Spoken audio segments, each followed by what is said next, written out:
मी गायत्री लांडगे आपल्यापुढे एक छोटीशी कविता सादर करते. ती एक मुलगी आहे.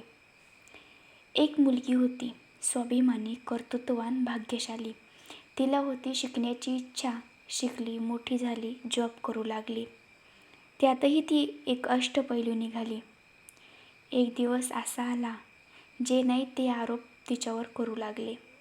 तरीही ती खंबीरपणे सामोरे जाऊ लागली, कारण ती एक मुलगी होती.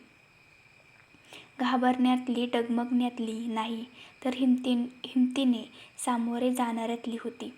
रडण्यापेक्षा लढण्यावर विश्वास ठेवणाऱ्यातली ती एक मुलगी होती.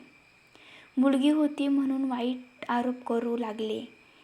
पण खरंच मुलीचा जन्म एवढा पण वाईट असतो का हो? बोलणारे बोलतात ती एक मुलगी आहे. मुलगी म्हणून जन्माला येणं खरंच पाप आहे का हो?